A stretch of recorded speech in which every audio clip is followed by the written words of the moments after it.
bisa menghijrahkan status dengan melobi langit. Dengan doa. Kan katanya doa itu bisa mengubah takdir, benar? Benar nggak tuh? Allah yang mengubah takdir dengan doa. Jadi bukan doa mengubah takdir, tapi Allah mengubah takdir dengan doa. Dan takdir itu bisa dirubah-rubah. Suka-suka Allah dong. Orang Allah yang nulis takdir, yamhullahu ma yasha'u wa yuthbit, kata Allah. Allah bisa menghapus apa yang Dia tulis dan bisa menetapkan. Jadi nggak usah pesimis, nggak usah putus asa dulu. Wah, kayaknya memang takdirnya nggak bisa.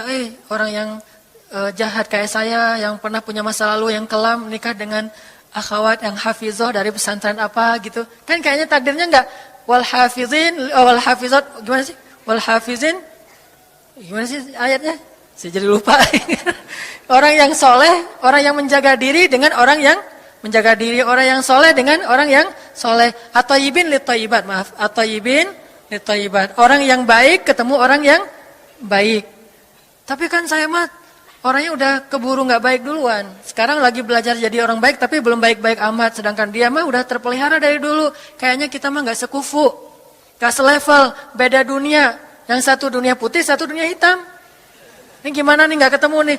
Takdirnya mungkin kita emang nggak layak untuk dia. Tetapi dengan doa Allah Subhanahu Wa Taala berkuasa untuk mengganti takdir. Makanya malam ini kita akan belajar tentang bagaimana menggunakan jalur langit untuk bisa mendapatkan hajat kita. Baik menikah, dapat kerjaan, punya anak, dan keajaiban-keajaiban lain yang bisa kita dapatkan kalau kita tahu cara menggunakan jalur langit. Sebelum kita masuk materi itu, yuk kita tilawah bareng-bareng ayat yang standar lah tentang doa. Udah pada tahu kan? Silakan dibuka. Ayat apa? Surat Al-Baqarah ayat 186. Itu standar banget kalau bab doa. Surat Al-Baqarah ayat 186.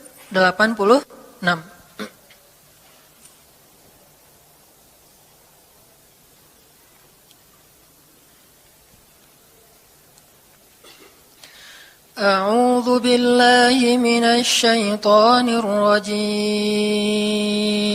Enggak?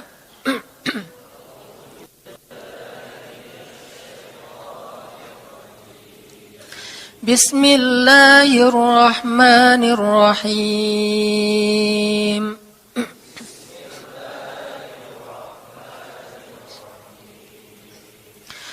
Wa idza sa'alaka 'ibadi 'anni fa inni qarib.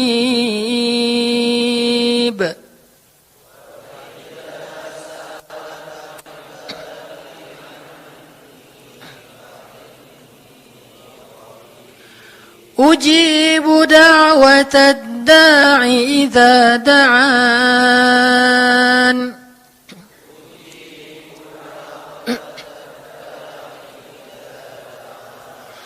فَلْيَسْتَجِيبُوا لِي وَلْيُؤْمِنُوا بِي لَعَلَّهُمْ يَرْشُدُونَ.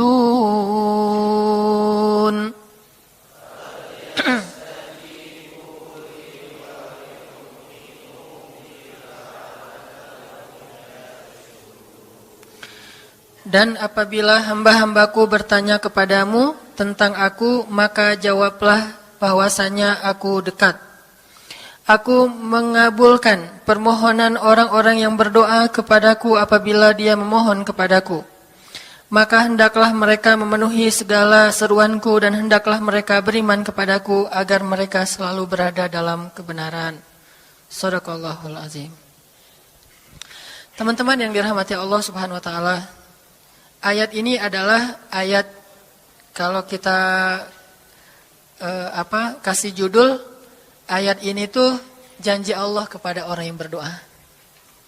Janji Allah kepada orang yang berdoa. Makanya doa itu benar-benar senjata orang mukmin, melebihi senjata apapun yang dimiliki oleh seseorang. Paling dahsyat itu kalau punya doa. Jadi kalau orang yakin kepada Allah, maka dan keyakinan dia kepada Allah lebih besar daripada keyakinan dia kepada apapun, maka selama dia masih bisa berdoa kepada Allah, dia tenang. Ada masalah dikit, oh ilahi. Ada masalah dikit, ilahi. Ada masalah dikit, Rabbi. Terus saja. Ada masalah sepele apapun, minta ke Allah. Ada masalah apapun, minta ke Allah. Dan kata Nabi, janganlah kalian menjadi lemah dalam berdoa. Karena sesungguhnya tidak akan binasa seseorang selama dia masih berdoa kepada Allah. Itu hadis Nabi dari Aisyah. Janganlah kalian menjadi lemah dalam berdoa. Artinya jadi pundung, jadi putus asa dalam berdoa. Karena tidak akan binasa seseorang selama dia masih berdoa kepada Allah Subhanahu wa ta'ala. Jadi kalau kita masih terus mengharap dan meminta kepada Allah, kita nggak akan binasa. Kita nggak akan kalah.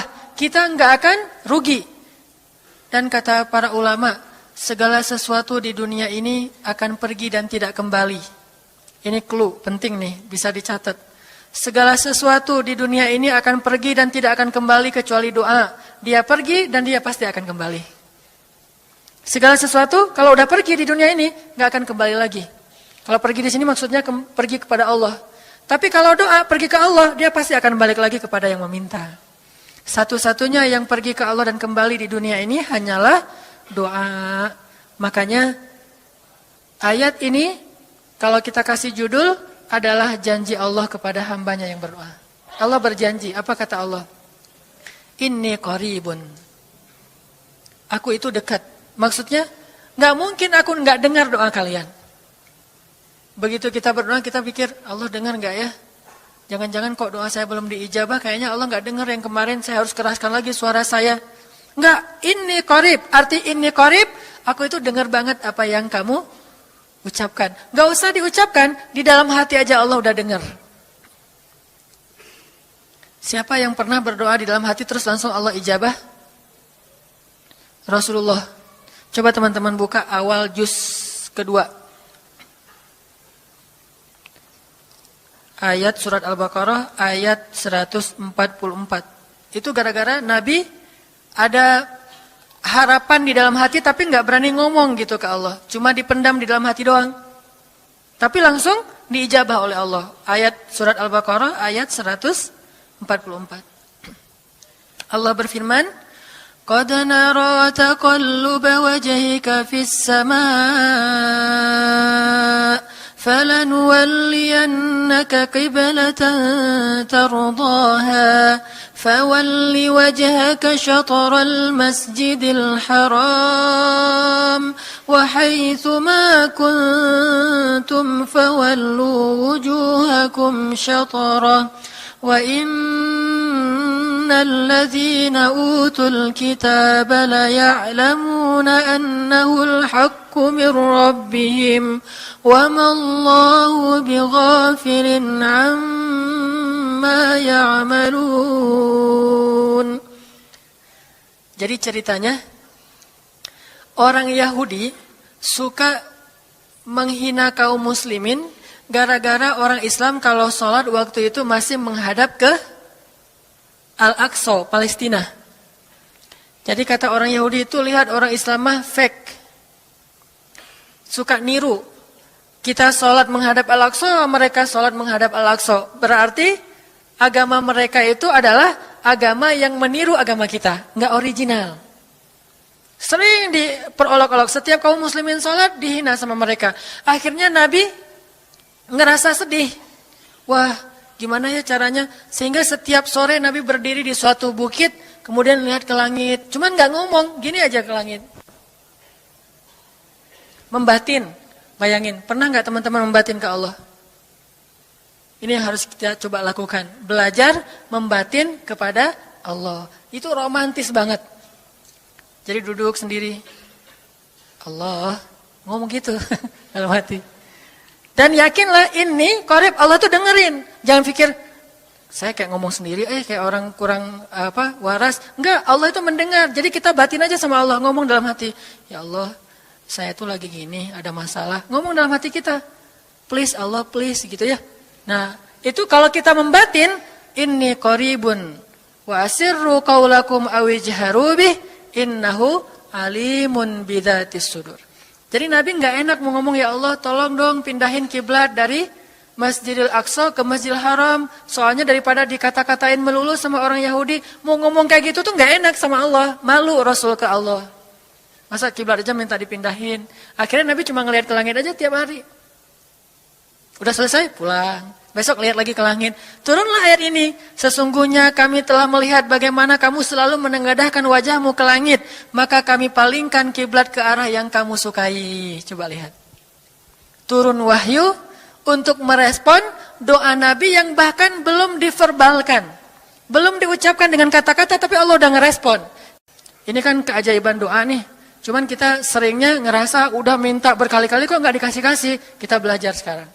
Rasul nggak usah minta pakai verbal, cuman membatin doang dalam hati, Allah udah ngasih. Pernah nggak teman-teman ngerasa kayak gitu? Ada kepengen sesuatu, tiba-tiba terwujud. Pernah kan? Tapi kepengennya yang baik-baik.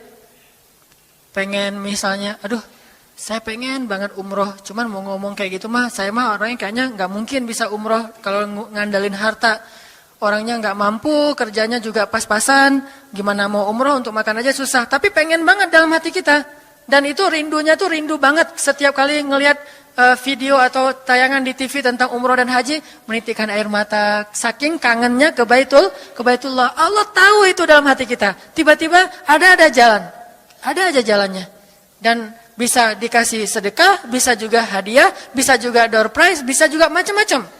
Pokoknya ada jalan aja, tiba-tiba bisa umroh. Dan saya sering banget membawa orang umroh, di antara jamaah itu selalu ada 1 atau 2 orang yang umrohnya itu miracle, keajaiban dari Allah. Ketika saya cari tahu alasannya apa, ternyata emang dia dari dulu pengen banget umroh, cuman nggak bisa ngandelin hartanya, Allah kasih jalan yang lain. Bukankah Allah itu memampukan yang diundang, bukan mengundang yang mampu? Kan itu yang sering kita dengar kan? Allah tidak mengundang yang mampu, tetapi memampukan yang diundang. Kalau udah Allah undang, pasti mampu. Kalau Allah nggak ngundang, walaupun dia mampu nggak akan bisa. Jadi Allah bukan mengundang yang mampu, tetapi memampukan yang diundang. Sehingga kita kalau hati kita kayaknya pantas diundang, Allah undang tuh. Begitu juga dalam urusan rezeki. Aduh, saya pengen kerjaan yang kerjaannya itu lebih halal, lebih nyaman, bisa sholat berjamaah tepat waktu, ada waktu juga buat keluarga, bisa juga berdakwah ke teman-teman. Akhirnya membatin kita itu karena kuat banget, Allah wujudkan. Ini artinya Allah qaribun, Allah maha dekat. Sehingga kalau kita pengen doa kita itu powerful, belajar dari as-siqah billah. Tips pertama adalah as-siqah billah. Percaya deh sama Allah.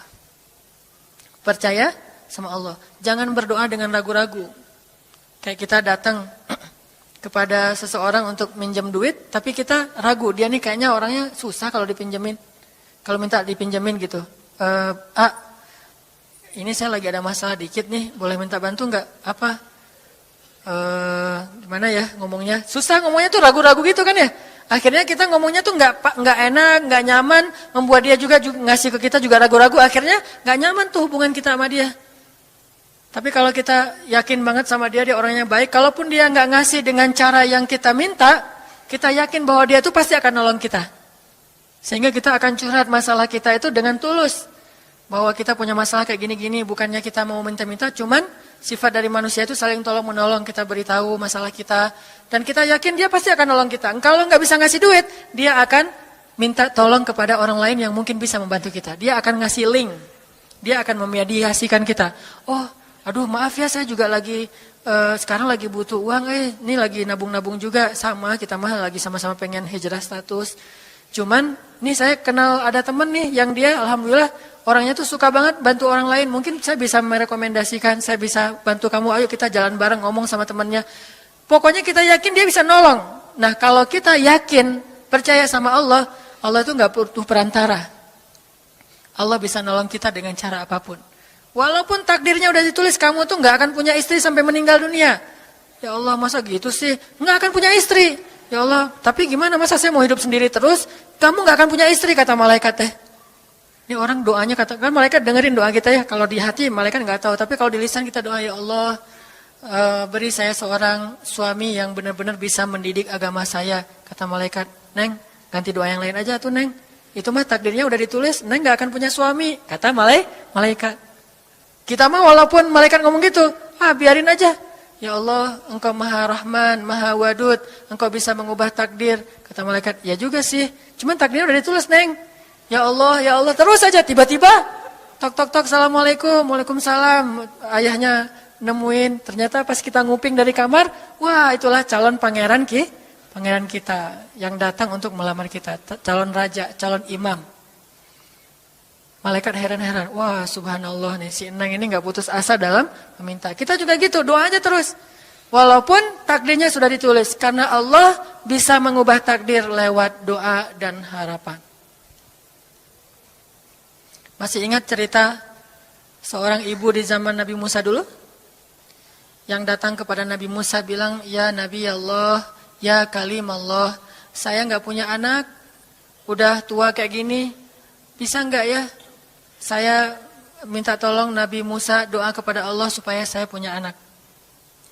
Kata Nabi Musa, bisa aja sih, nggak apa-apa ibu. Ya udah saya doain, ya Allah, ini ada ibu minta anak. Kata Allah, ya Musa bilang ke dia nggak akan punya anak, itu sudah takdirnya. Kata Nabi Musa, ibu maaf, udah ada jawaban nih dari Allah. Gimana ya Nabi Musa? Allah bilang takdir ibu nggak akan punya anak. Oh gitu ya, ya udah deh pulang. Sampai di rumah, ya Rahim, ya Rahim. Doa aja terus. Besok datang lagi. Karena dia pengen tahu kabar dari langit. Nabi Musa itu bisa bicara ke langit. Ya Nabi Allah, saya mau tahu nih. Kira-kira Allah sudah memperkenalkan belum ya permintaan saya? Permintaan apa? Pengen punya anak. Tapi kan kemarin udah. Kata Allah takdirnya gak akan punya anak. Ya coba aja dulu sekali lagi. Siapa tahu sudah mau. Sekarang Allah memperkenankan. Wah ini benar-benar dia husnuzan sama Allah. Siqah, percaya sama Allah. Gak percaya kepada yang lain, percaya sama Allah aja. Nabi Musa karena udah terus aja direngekin minta gitu, Nabi Musa bilang, ya Allah, ini ada ibu yang kemarin, gimana dong ya Allah? Kata Nabi Musa, kata Allah, ya Musa, takdirnya dia gak akan punya anak. Bilang sama dia, ibu, udah terima aja takdir ibu gak akan punya anak. Oh ya, pulang lagi. Ya Rahim, terus aja sepanjang malam, sepanjang hari doa. Berhari-hari datang lagi kepada Nabi Musa. Ya Nabi Allah, udah berubah belum? Udah mau belum Allah ngasih saya anak? Kan udah kemarin takdirnya, tapi coba lagi, sekali lagi aja. Nabi Musa minta lagi ke Allah, kata Allah masih yang sama, pulang lagi. Gak datang-datang lagi ke Nabi Musa. Setelah beberapa bulan, datang-datang bawa bayi. Assalamualaikum, udah semangat sekarang, beda gitu ya. Kalau dulu Assalamualaikum, melas gitu ya. Sekarang Assalamualaikum, Nabi Musa. Kata ibu, ibu yang kemarin? Ya itu siapa? Anak saya. Anak ibu? Anak kandung maksudnya, bukan nyuri. Nggak, anak kandung saya ini Nabi Musa. Wah, Nabi Musa nggak wah sih, subhanallah kalau Nabi Musa. Kalau saya mah wah gitu ya. Kalau Nabi Musa, Masya Allah. Nabi Musa tanya ke Allah, ya Allah, itu ibu yang kemarin katanya takdir nggak akan punya anak, kok bisa punya anak? Ceritanya gimana Allah? Ceritain dong, saya kok nggak update gitu informasinya. Kata Nabi Musa. Allah ngasih update. Kata Allah, Musa, setiap kali aku bilang dia nggak akan punya anak, dia terus berdoa dengan menyebut Ya Rahim, Ya Rahim. Allah itu kan senang banget dipuji, dan Allah lebih berhak untuk dipuji. Kalau kita senang dipuji nggak baik, kalau Allah senang dipuji, emang punya hak untuk dipuji kan? Allah senang dipuji. Dia bilang Ya Rahim, kamu bilang gak akan punya anak, dia bilang Ya Rahim, terus saja berharap. Wahai Musa, sesungguhnya rahmatku mendahului takdir. Rahmatku mendahului takdir. Akhirnya dengan sifat Rahim, Allah mengubah takdir ibu ini. Walaupun secara ilmiah gak mungkin punya anak karena sudah menopause. Tetapi Allah yang memiliki kekuasaan atas segala sesuatu. Nah, tips pertama adalah kalau kita pengen doanya powerful, melahirkan mukjizat dan keajaiban, adalah as-siqah billah, harus percaya sama Allah. Pertama, percaya bahwa Allah Subhanahu wa taala itu maha kuasa mengubah apapun yang Dia kehendaki. Apa yang Allah ingin, masya Allah kan pasti terjadi. Wa man lam yasha lam yakun. Kalau Allah nggak pengen, nggak akan terjadi. Jangan suudzon sama Allah terus bilang, nggak enak banyak minta, amal saya sedikit, mending saya beramal aja nggak usah banyak minta. Jangan memperlakukan Allah seperti kita memperlakukan makhluk. Orang kalau kita banyak minta, dia akan kesulitan, lama-lama dia akan merasa terganggu. Tapi Allah kalau nggak diminta, dia marah. Manusia kalau kita minta banyak-banyak, dia marah. Allah kalau kita nggak minta, dia malah marah. Masya Allah ya. Luar biasa. Allah tuh senang banget kalau hambanya meminta. Sehingga di antara hamba yang paling Allah cintai, di antara hamba-hambanya, hamba yang paling banyak menengadahkan wajah dan telapak tangannya. Ilahi, ilahi. Minta sama Allah. Allah tuh suka banget diminta. Orang yang suka meminta itu bahasa Arabnya awwahun. Inna Ibrahim la'awwahun halim. Ibrahim itu hamba yang awwahun halimun. Awwah halim. Halim itu artinya menahan amarah. Awwah da'a. Da'a artinya banyak berdoa. Kalau da itu berdoa. Kalau da'a senang banget doa. Ada masalah dikit, ilahi, Rabbi, ngadu aja ke Allah, manja gitu. Dan Allah tuh senang banget dengan hamba yang kayak gitu. Sehingga sampai Nabi mengatakan, mintalah kepada Allah walaupun cuman garam. Garam aja minta ke Allah. Sepele banget masalah kita. Ya Allah, mudah-mudahan nanti nggak macet ya. Minta sama Allah. Kok macet ya Allah? Ya biar kita sabar. Udah tahu jam macet berangkatnya telat gitu ya. Jangan salahin Allah. Tapi minta, bilang, biasakan kita tuh komunikasi sama Allah dengan manja. Ya Allah, mudah-mudahan saya bisa jawab ujiannya. Udah belajar sih ya Allah, cuma nggak tahu kan semuanya di tanganmu. Minta ke Allah. Bismillahirrahmanirrahim. Makan ya Allah, ini rezeki darimu. Makasih ya, makan.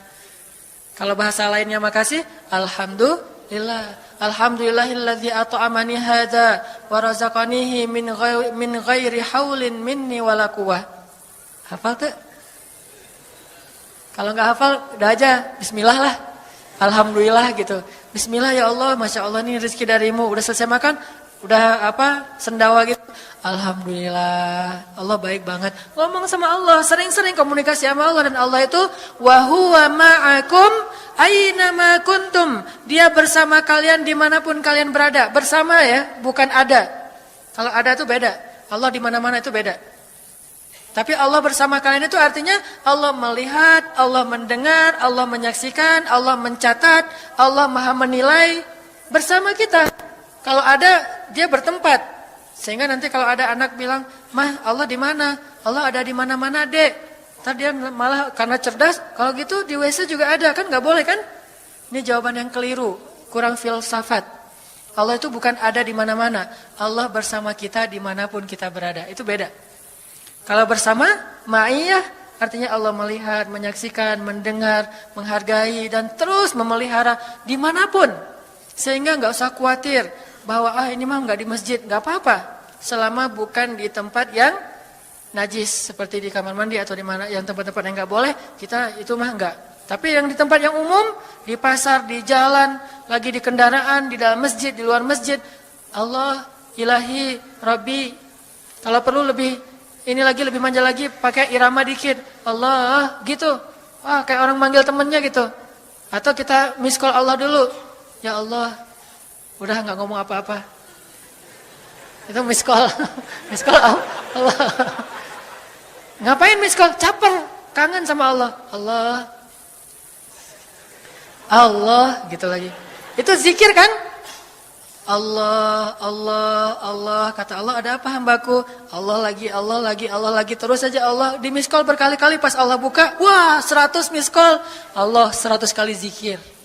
Udah 100 kali miss call, Allah yang telepon balik. Ada apa hambaku? Wah, ditelepon sama Allah. Lewat kejadian-kejadian hidup, tiba-tiba ada kejutan dari Allah. Langsung bilang sama Allah, thanks Allah. Kan romantis tuh sama Allah. Jangan cuma sama cewek doang bilang thanks, segala macam bahasa-bahasa yang keren. Sama Allah juga harus keren. Tapi setelah thanks, alhamdulillah, karena itu yang paling baik. Intinya harus percaya sama Allah. Allah tuh senang banget didoain, kita berdoa kepadanya gitu. Allah tuh senang. Terus makna percaya sama Allah juga, kita percaya bahwa Allah itu nggak akan ngecewain orang yang berdoa. Ujibu da'watad da'i idza da'an. Aku pasti mengijabah doa hamba-hamba yang berdoa kepadaku. Enggak usah khawatir, pasti diijabah. Tapi kok masih belum aja Ustaz? Nah, kita harus belajar apa itu makna diijabah. Jangan-jangan Allah udah mengijabah, kita nggak ngerti. Kayak ada analogi tentang orang yang tenggelam, terus dia meninggal sambil menuduh Allah, Allah kok nggak nolong saya? Bukankah aku sudah mengirim pelampung? Jadi pelampung itu cara Allah menolong kita. Kita berharap ditolongnya tiba-tiba selamat aja di pantai. Nggak kayak gitu. Allah punya cara. Sehingga kita harus belajar memahami maksud Allah. Allah maksudnya apa? Di antara cara Allah mengijabah, kata para ulama, satu, Allah mengijabah persis seperti yang kita minta. Dua, Allah mengijabah yang lebih baik dari yang kita minta. Yang ketiga, Allah kalau nggak ngasih persis, ngasih yang lebih baik, dikasih di akhirat. Bahkan itu lebih keren daripada di dunia. Kok di akhirat sih? Ntar dulu. Akhirat itu jaraknya nggak jauh dengan kita. Cuma 60 tahun. 60 tahun tuh cepat banget loh. Sekarang rata-rata usianya berapa? Bahaya kalau nanya usia. Kalau saya udah setengah, udah 30-an tahun. Teman-teman pasti masih 17 ya. Angkat tangan yang 17. Nggak ada. Di bawah 20 tahun, di bawah 20 tahun. Yang di atas 40. Weh, nggak berani angkat tangan, ada sih. Artinya waktu 60 tahun itu nggak lama, sebentar doang. Jadi analoginya gini, kita lagi kuliah, pengen nikah. Terus kita naksir sama seorang cewek cantik banget.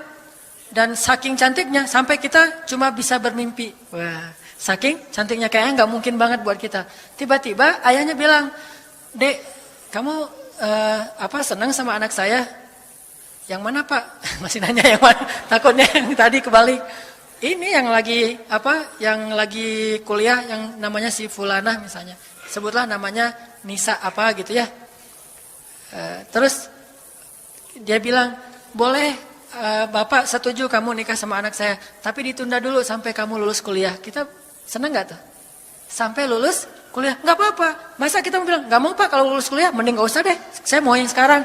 Pasti gak gitu kan? Karena kita tahu ini cantik banget, keren banget, soleha banget. Idola banyak cowok-cowok di kampus, dikasih buat kita. Syaratnya cuma satu, tunggu lulus kuliah 4 tahun lagi. Pasti kita akan sabar banget menanti itu. Gak mungkin kita bilang, "Pak, Bapak kalau nawar yang serius dong. 4 tahun mah lama tuh Pak."